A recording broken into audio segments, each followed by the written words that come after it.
Hello, कैसे हैं? उम्मीद करता हूं कि अच्छे होंगे। और मेरे चैनल पर पहली बार है तो चैनल को लाइक कीजिए, सब्सक्राइब कीजिए और शेयर कीजिए, ठीक है।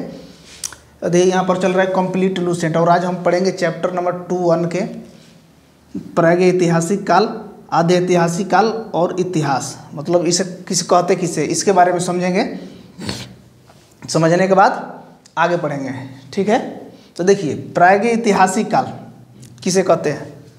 इसमें इस काल में जो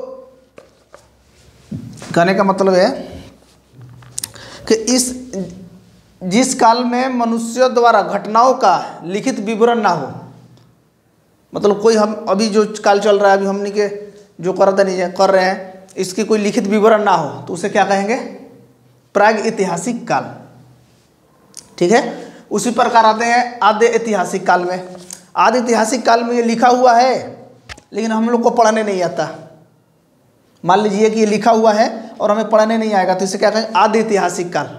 तो ये कह रहा है कि मनुष्यों द्वारा घटनाओं का लिखा हुआ साक्ष्य है लेकिन उसे पढ़ने नहीं आता था इस काल में, जिसे आद्य ऐतिहासिक काल कहते हैं, ठीक है। तो आगे आते हैं। अब तीसरा है इतिहास, इसमें लिखने और पढ़ने, मनुष्यों द्वारा घटनाओं को लिखने और पढ़ने की दोनों कला थी। मतलब लिखने और पढ़ने सब दोनों आते थे, तभी तो हम लोग इतिहास पढ़ रहे हैं। आज हम लोग पढ़ रहे हैं भारत के इतिहास, तो लिखा हुआ है और हम उसे पढ़ रहे हैं तो उसी को बोलेंगे इतिहास, ठीक है। तो यहाँ तक तो समझ में आ गया।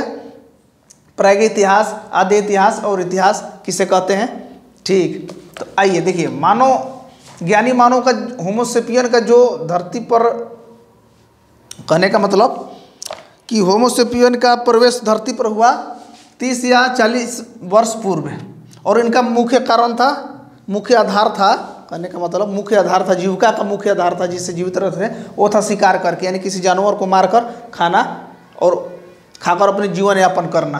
तो ज्ञानी मानव होमोसेपियन उसे कहते हैं। इनका जो 30 या 40 वर्ष पूर्व जो हुआ था धरती पर प्रवेश, तो इनका मुख्य आधार था शिकार करना, ठीक है।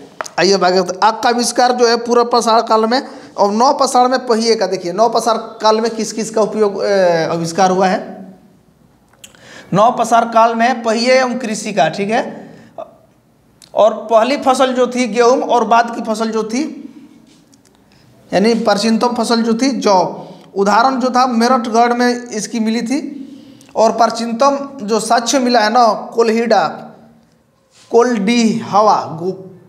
कोल्डी हवा का मतलब होता है चावल। कोल्डी हवा का मतलब होता है चावल, उस जिसका चावल प्राचीनतम साक्ष्य, ठीक है। यहाँ तक तो समझ में आ गया।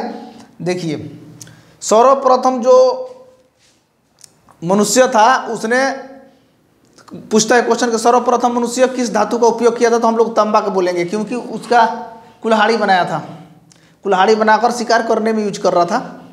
तो सर्वप्रथम जो मनुष्य ने क्या बोलते हैं धातु का प्रयोग किया, वो कुल्हाड़ी का किया, तांबा का किया, उस चीज़ से बनाया कुल्हाड़ी। जो प्राप्ति स्थल जो है ना, अति परम कम में इन्होंने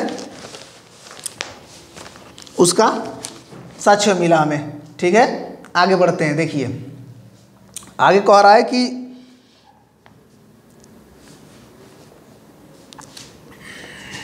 देखिए, भारत में जो पूर्व प्रस्तुत युग के अधिकांश औजार जो थे ना, प्रस्तुत युग के अधिकांश स्फटिक के बनते हैं। स्फटिक हम किसे कहते हैं पहले समझते हैं। स्फटिक हम कहते हैं पत्थर को।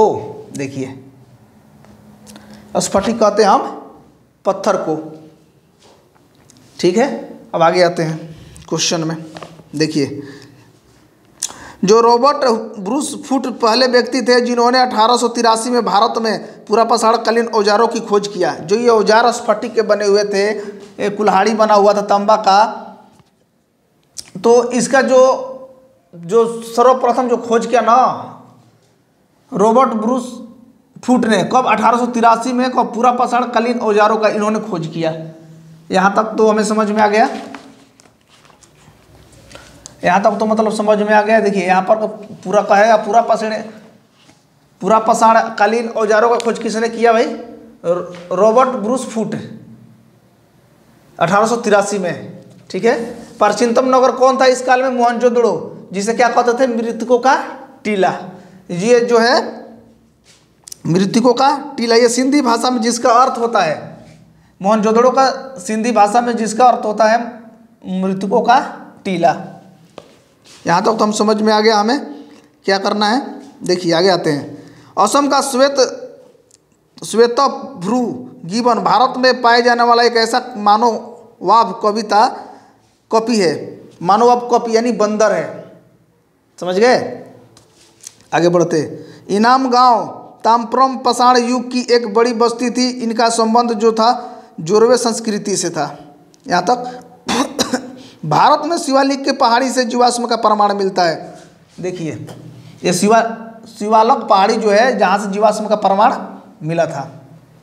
ठीक है, हमें आगे आते हैं। भारत में मनुष्य संबंधी सबसे पहला प्रमाण जो था नदी नर्मदा प्रजातीय पहला प्रमाण जो मिला नर्मदा घाटी से मिला।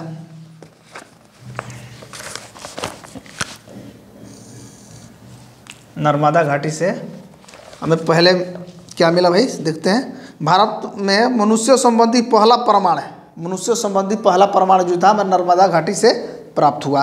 देखिए भारतीय नागरिक सेवा के अधिकार से रिजले प्रथम व्यक्ति थे। देखिए कह रहा है कि भारतीय नागरिक सेवा के अधिकारी रिजले प्रथम व्यक्ति थे जिन्होंने प्रथम बार वैज्ञानिक आधार पर भारत की जनगणना का प्रजातीय विभेदीकरण किया। देखिए जो रिजले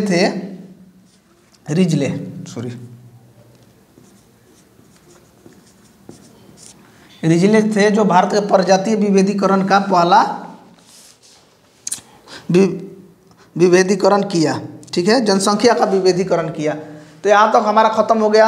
इसको समझ लिए, प्राग ऐतिहासिक काल, आदि ऐतिहासिक काल और इतिहास के बारे में हम समझ लिए और इनमें क्या क्या था। होमोसेपियन का आगमन कम हुआ। और देखिए अगर वीडियो पसंद आया हो तो चैनल को लाइक कीजिए, सब्सक्राइब कीजिए, शेयर कीजिए। लास्ट तक वीडियो वॉच करने के लिए थैंक यू सो मच।